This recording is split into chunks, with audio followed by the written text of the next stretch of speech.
in case you haven't heard by now. The team has a new head coach. Doc Rivers officially introduced as the Bucs' newest head coach this afternoon, just a few days after the team fired Adrian Griffin just 43 games into the 2023-24 NBA campaign. Let's welcome in Bucs beat reporter from The Athletic, Eric Nehm, as we continue our Bucs talk. And Eric, a lot to unpack this week, so let's start with how it started. Adrian Griffin dismissed as the team's head coach, third shortest coaching tenure in NBA history. What was your initial reaction when you heard of the firing?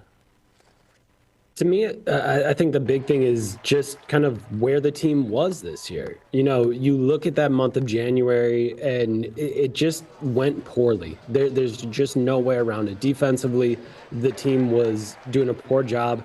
And I think when you have a first-time head coach, you're thinking about growing pains and dealing with those things. But at the same time, if you're going to have growing pains, you want to see growth. And that January ended up being one of their worst months of the year defensively in the last decade. Not just this year, in the last decade. You know, they're 28th in defensive rating when Adrian Griffin gets fired in the month of January. They were 20-ish before that. And I just think you see all of these losses. You look at that game in Houston where they lose after the game. Giannis kind of blows up and talks about, what's our identity? What are we doing on defense? What are we taking away? Are we trying to stop threes? Are we trying to stop the other team on the glass? Are we trying to keep them from the rim? Are we trying to force them into mid-range jumpers? What are we doing on the defensive end? And when your star player is saying that, I think you want to see a response. But instead, the next night, or excuse me, 2 nights later, the next game, they end up losing by a big margin to the Utah Jazz. They're down 31 at halftime. They give up 11 three-pointers in the first quarter, and it just never got right in the month of January. And by the time they decided to do it with Adrian Griffin, yes, they had won some more games, and yes, they were 30-13 overall. But I just think when you're looking at the team and the numbers that kind of lie underneath that record, I just don't think the organization was pleased with the direction that the team was going in January. Yeah, and to your point, they wasted no time moving on and pulling that trigger, getting rid of Adrian Griffin, bringing in Doc Rivers. When you heard the news that Rivers was going to be the next head coach, first thing that came to mind for you?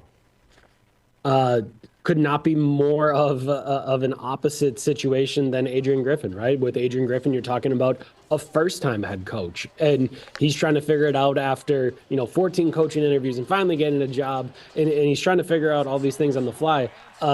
Doc's got the 9th most wins of all time for an NBA coach. He's coached thousands of games, not hundreds of games, not tens of games, thousands of games. That's the type of experience that you're talking about. And I just think you're looking at two polar opposites of one guy trying to figure it out and one guy that knows kind of everything that he's done over 25 years, what he wants to get done. And it's going to be difficult. And Doc Rivers comes with his own set of criticisms and things that he does well and things that he does poorly. But at least he is kind of like Mike Budenholzer before, someone that knows how to put together a system, knows how to build schemes, and knows how to get a team on the exact same page so you can try to move forward and keep it moving as a team.